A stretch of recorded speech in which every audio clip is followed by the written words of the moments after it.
being respectable to husband, because here not only husband and also not to crib and not to be like ungrateful, because in this hadith, it is from Sahih Muslim, Rasulullah Sallallahu Alaihi Wasallam said, most of you are the fuel of the Jehannam. Most of you means women, talking about the women.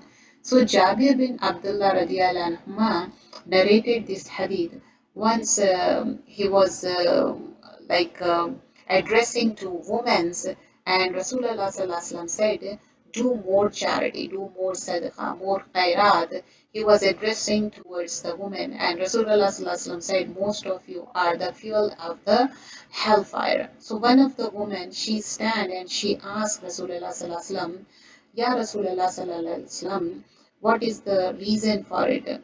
Can you please tell us? So Rasulullah Sallallahu Alaihi Wasallam said, you always do like a lot of crib, and you are ungrateful. You always take out mistakes, and you are not thankful, and you are ungrateful to your husband. Your husband take cares of you, but if he miss something, you become ungrateful and you nullify all the good deeds because of that, because you see always what is lacking, you don't see what you have. So here in this hadith, what we learn, like not to be ungrateful to our husband, because after Allah and Rasul Sallallahu Alaihi Wasallam, we have to respect our husbands. Except like he's enforcing not to pray or not to read Quran, like religious matters, you shouldn't hear or listen to that matter. But apart from that, you have to give respect. You have to take care of him, what he likes, what he dislikes, and also always cribbing about the things. Oh, I don't have this thing, that thing, and always making the list of things which you don't have. Make the list what you have. Be thankful. This is because they are not thankful. One who is not thankful to a person, he is not thankful to Allah subhanahu wa ta'ala. Who is thankful to Allah, he should be thankful to a person. And being thankful to a person after an Allah and Rasul is most important for a married woman, that is husband, spouse. So one has to take care of it. But what is the solution Rasulullah Sallallahu Alaihi Wasallam gave?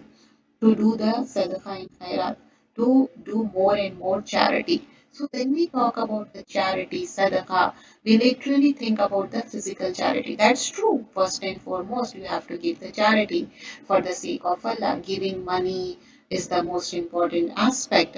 And giving your things, whatever the clothes or any materialistic thing you can give in the way of Allah subhanahu wa ta'ala. But many women, they say we are not working, we don't have job, we are a housewife, homemaker, what to do. You can ask your husband, you can request them to give you some money monthly, and you can give charity from that, or wherever you want to spend, you can keep the checkbook and you can write the check. Like all the husbands, they are very nice and tender hearted. Most of the men's, you can have your checkbook or your credit card, you can spend in the way of Allah. Nobody will stop you. If you try it and make dua first of all and then try it, Allah will make the things easy for you.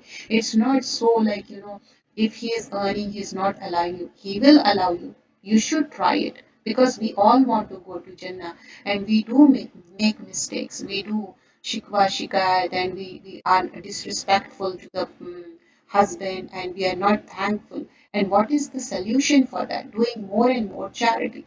So charity, when we are talking about, just for, not just spending the money and household things, but also your time is so important, your energy is so important, your skills is so important. Why don't you take out some time for the sake of Allah? If you know Quran well, you can teach somebody without taking money. You can spend for the sake of Allah. If you are taking money also, if you spend that money in the way of Allah, that is also a charity. And if you know any skill set, if you know good recipe, you can teach your own children first, and you can teach others too. And if you know a good advice, many people, they have a good intellect, they can give good advice. Or joining the relationship, that is also a sadaqah.